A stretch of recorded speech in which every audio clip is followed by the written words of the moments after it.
अर्थ है कल्याण। शिव, शिव का अर्थ है मोक्ष। शिव, शिव का अर्थ है निर्वाण। शिव, शिव का अर्थ है वह गति से कहते हैं पंचम गति।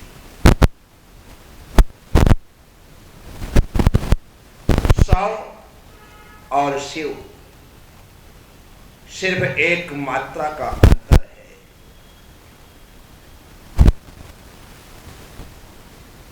जो ईश्वर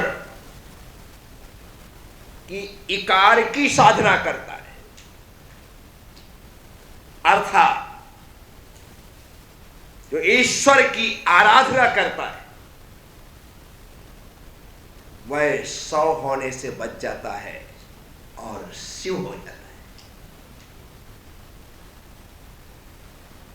100 होना सुनिश्चित है, शिव होना निश्चित नहीं। शिव होने के लिए अक्खड़ होना पड़ता है, शिव होने के लिए फक्कड़ होना पड़ता है, शिव होने के लिए मस्त मौला होना पड़ता है, शिव होने के लिए मृत्यु से पहले शमशान में अपना घर बनाना होता है। जो इस तरह की जिंदगी जीने को राजी हो जाता है, वह शिव हो जाता है। इसीलिए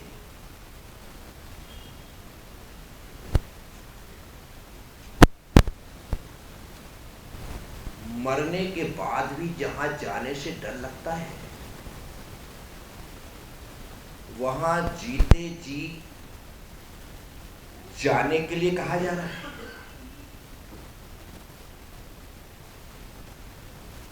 और जो जीते जी वहां जाकर के जीवन जीता है, वही शिव होता है। मृत्यु जीवन का अंतिम सत्य है, और जो सत्य है वह शाश्वत है। जो शाश्वत है उससे डरना कैसा? वह मृत्यु आएगी, सबको पता है, लेकिन कब आएगी किसी को पता नहीं। इसीलिए ज्यादातर लोग निश्चिंत होकर के जीते हैं। वे सोचते हैं कि अभी थोड़ी मृत्यु आने वाली है, अभी मेरी उम्र ही क्या है। ऐसे लोग 100 में परिवर्तित होते हैं, शिव में रूपांतरित नहीं होते।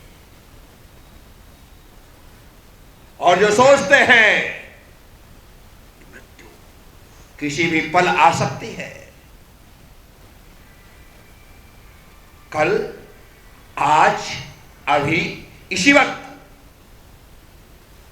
और जो हर पल मृत्यु के आने की आहट सुनते और सावचेत होकर के जीते, वे ही तो शिव होते हैं। जिस शिव की आराधना सारी दुनिया कर रही, सारा संसार शिवमय है। एक बार उस शिव के जीवन को देखने की चेष्टा तो की जाए कि जिन्होंने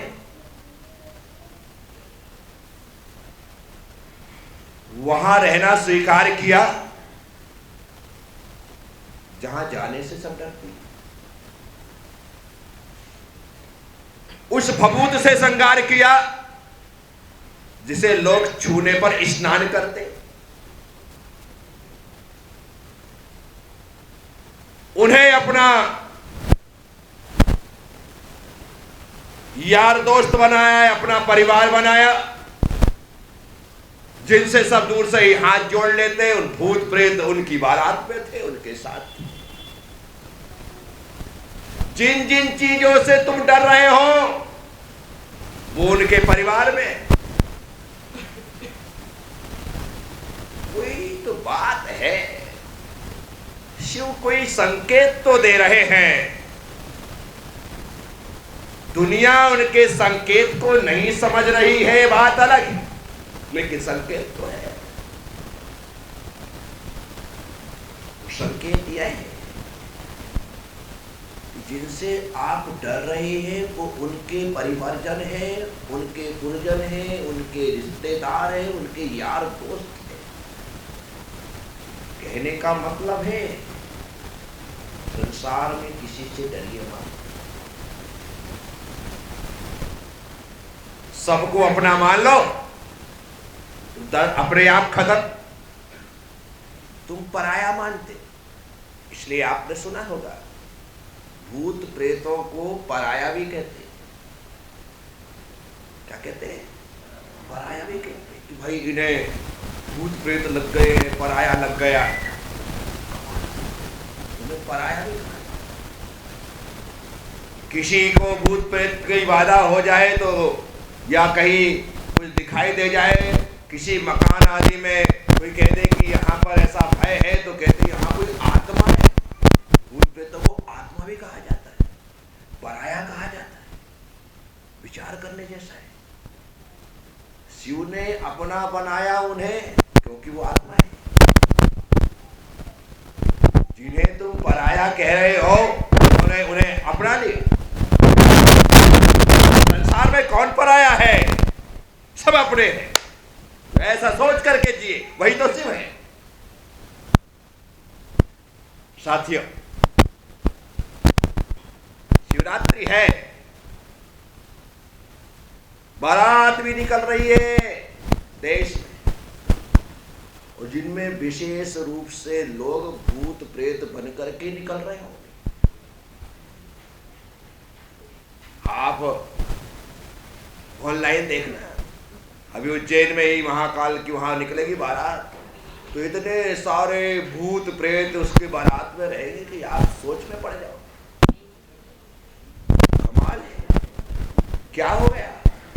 क्योंकि वे सभी लोग उनके रिश्तेदार थे, वो सब उसमें आए।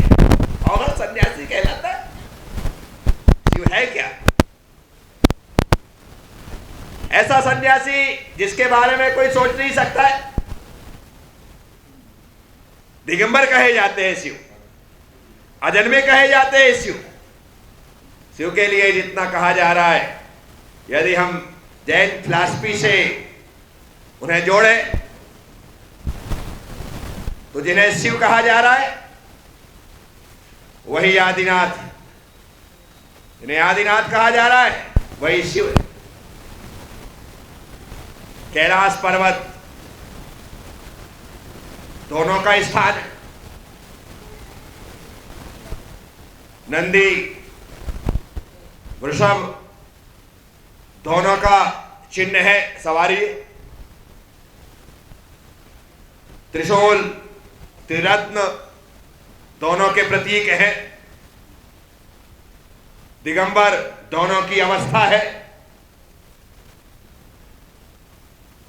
ऐसे बहुत से प्रसंग हैं जिन्हें सामने जब रखा जाता है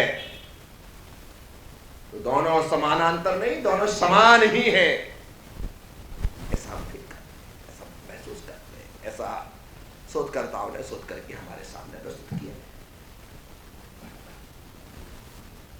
तुम्हारा जीवन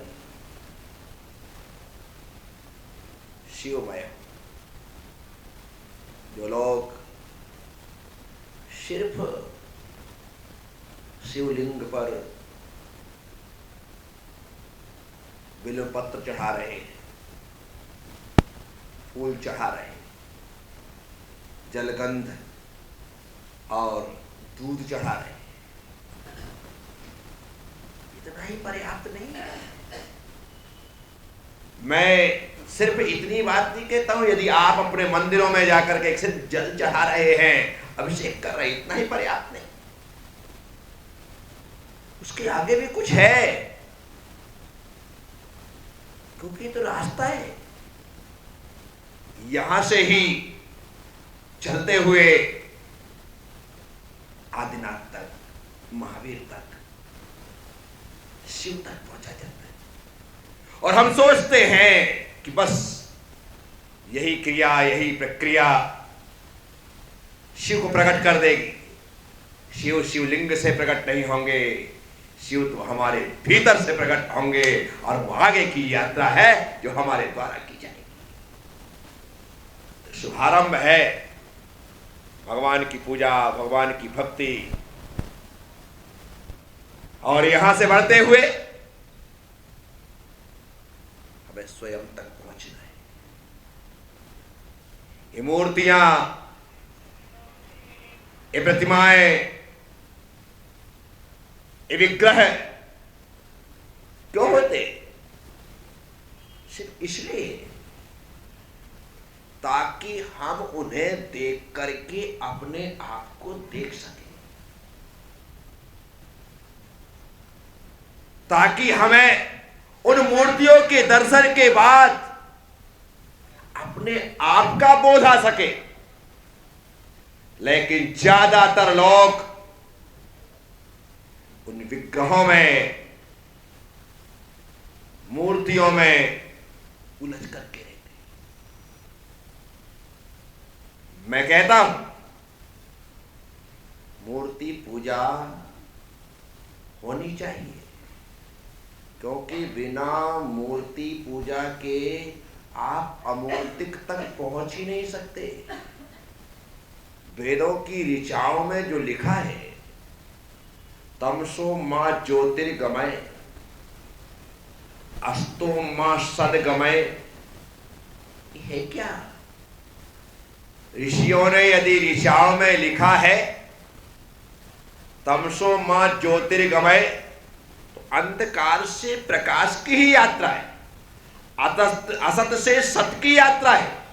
वैसे ही मूर्ति से अमूर्तिक की यात्रा है, क्योंकि ये जो विग्रह है, जो शरीर है, जो मूर्ति है, जो प्रतिमा है, वो पौद्गलिक है। जो पौद्गलिक है वो मूर्तिक है, और जो आत्मा है वो अमूर्तिक है। उस मूर्तिक से अमूर्तिक की जो यात्रा है, वही मूर्तिक पूजा का एक सिद्धांत है कि मैं उस परमात्मा को पकड़ करके अपनी आत्मा को जान लेना चाहता, उस आत्मा को पहचान लेना चाहता। लेकिन ये सब संभव है उस परमात्मा की आराधना करते करते करते करते आत्मा की आराधना का शुभारंभ हो जाए।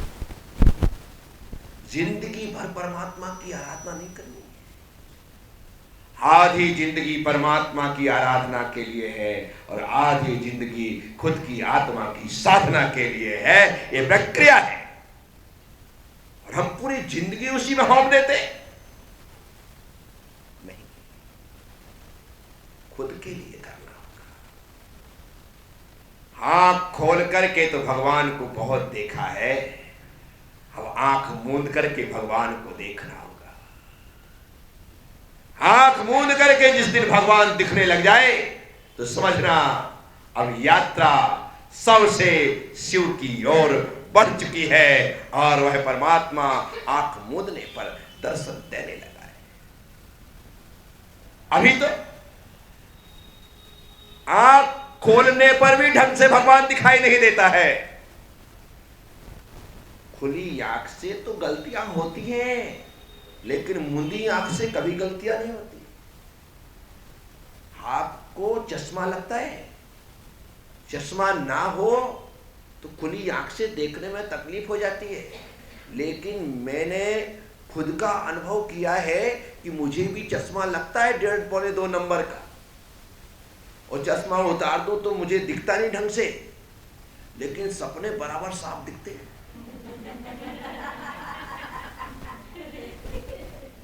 बिल्कुल स्पष्ट, जरा भी धुंधलापन नहीं आता साहब।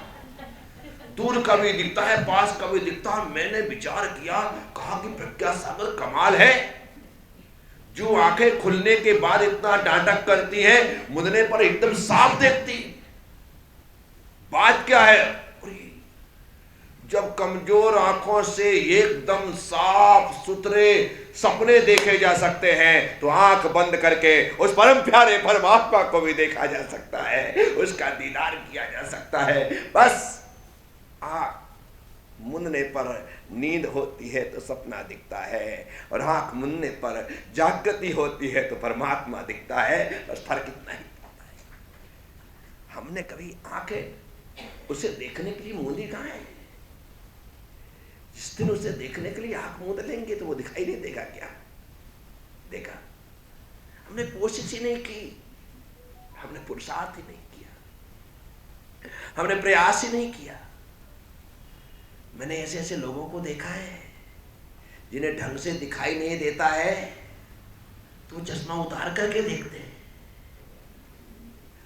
उतार करके नहीं दिखता है तो पोंछ करके देखते हैं, देखने के लिए कितना प्रयास करते हैं। मैंने खुद ने देखा है। जब सामान्य से पदार्थों को देखने के लिए इतना पुरुषार्थ हो जाता है, उस परमात्मा को देखने के लिए कितना पुरुषार्थ करना पड़ेगा, कभी सोचा है? एक बार तो हमारे भीतर उसे देखने की तलब उठे, और जिस दिन उसे देखने की तलब उठेगी, वो भी तो तुम्हें देखना चाहेगा कि कोई है जो मुझे देखना चाहता है। तुम चाहोगे तो वो भी चाहेगा, और तुम्हारी नजरों के सामने आकर के दर्शन दे करके जाएगा। ये गारंटी है। हमने आज तक चाहा नहीं। साथियों, शिव हमारी आत्मा है, शिव हमारा परमात्मा है, शिव मोक्ष है। आओ उस परम तत्व को जानना इस चेतना का ध्येय और लक्ष्य होना चाहिए। इसीलिए ये शिवरात्रि है, शिव दिवस नहीं। विचार करो, शिवरात्रि है, शिव दिवस नहीं। दिन में तो तुम अपने संसार में व्यस्त हो, रात्रि में ही उससे मिला जा सकता है। वो सिर्फ रात में ही मिलता है, क्योंकि रात में नीरव सन्नाटा होता है, एकदम शांति होती है, और उस नीरव सन्नाटे में उसके आने की पदचाप सुनाई देती है, उसके आने की सरसराहट सुनाई देती है। जब उसके आने की पदचाप सरसराहट हमें सुनाई देती है, तो हमारे चलने की सरसराहट और पदचाप उसे भी सुनाई देगी। इसलिए रात्रि का चैन, जब सारा संसार सो रहा, आप जाग करके उसके दीदार के लिए तैयार हो जाओ, उसके पास चलो। तानसेन बहुत अच्छा गाते थे।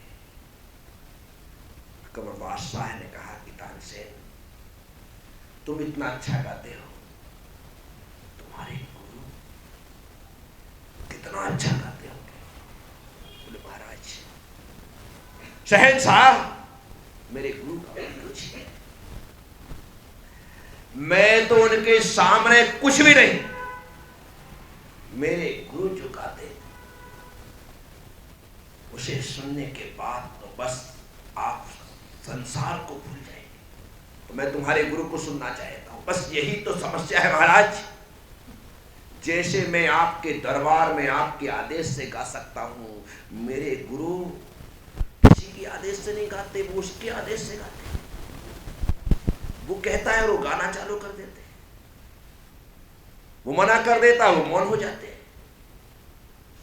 मैं आपके दरबार पर सुबह दोपहर शाम रात जब आप बोलते तब गाता हूं, लेकिन वो तो रात को ही गाते। बोले कोई बात नहीं, रात को गाते हैं, उनके आदेश से गाते हैं, उनके आदेश से जिस दिन गाएंगे उस दिन पर सुन लेंगे। बोले महाराज वहां चलना पड़ेगा। और उनको आहट लग गई कि कोई यहां पर मेरे गीतों को सुन रहा है तो शायद उस दिन ना भी गए। तानसेन से एक बार बादशाह ने कहा कोई तकलीफ नहीं, स्वीकार, ट्राई अगेन, कोशिश करते, सुनने मिल गया तो सौभाग्य समझेंगे, नहीं मिला तो फिर प्रयास करेंगे। ठीक है महाराज। रात हुई, अंधेरे में दोनों दबे हुए पांवों से कि किसी प्रकार की सरसराहट की आवाज भी गुरु के कान तक ना पड़े, वहां जाकर के कुटिया के पीछे छिप करके बैठ गए। आधी रात हुई, तानसेन ने कहा कि गुरु ने गाना शुरू कर दिया। ऐसा गाया, तानसेन के गुरु गा रहे हैं, यहां तानसेन और अकबर बादशाह है, दोनों की आंखों से झर झर झर झर आंसू चल रहे। लगातार गीत खत्म हुआ, दोनों के दोनों चुपचाप उठे, बिना कुछ बोले चल पड़े नगर की ओर। महल आया, महाराज महल की ओर मुड़ने लगे। बस जाते जाते तानसेन से कहा, तानसेन तुम ऐसा क्यों नहीं गाते? तानसेन ने कहा, बादशाह मैं आपके लिए गाता हूं, पैसों के लिए गाता हूं, पेट के लिए गाता हूं, लेकिन मेरे गुरुदेव सिर्फ उसके लिए गाते हैं। जिस दिन मैं उसके लिए गाने लग जाऊंगा, मैं भी गुरु की तरह गाने लग जाऊंगा। मेरे स्वर में साथियों, मैं आप सबसे कहता हूं, वह दिन कब आएगा जब हम परमात्मा के लिए जीना आरंभ करें? वह घड़ी कब आएगी जब हम उसके लिए हंसेंगे, उसके लिए रोएंगे, उसके लिए खाएंगे, उसके लिए पिएंगे? हमारी जिंदगी की हर सांस उसके लिए होगी। जिस दिन वह पल आ जाएगा, बस वही पल शिव का पल होगा, वही पल शिवरात्रि का पल होगा। तो साथियों, आप सबसे कहना, ऐसी लगन उससे लगे, ऐसी लौ उससे लगे कि बस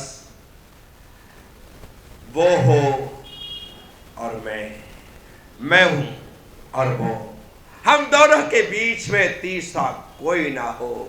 जिस दिन ऐसा दिन, ऐसी रात्रि आएगी, वही रात्रि शिवरात्रि कहलाएगी। बस हम उसी का इंतजार करते हैं। तो आज आप सब लोगों से थोड़ी सी बात की है। उम्मीद और विश्वास रखूंगा कि मेरी, आपकी, हम सब की लगन प्रभु से लगे और हमारी दृष्टि में सिर्फ वही हो, हमारे मन में सिर्फ वही हो, हमारे जीवन में सिर्फ वही हो, हमारी सांसों में सिर्फ वही हो, हमारी धड़कन में सिर्फ वही हो। जिस दिन ऐसा होगा, उस दिन शिव हमारे भीतर होंगे, शिवरात्रि हमारे जीवन में होगी। ओम नमः सबसे जय, सब कुछ।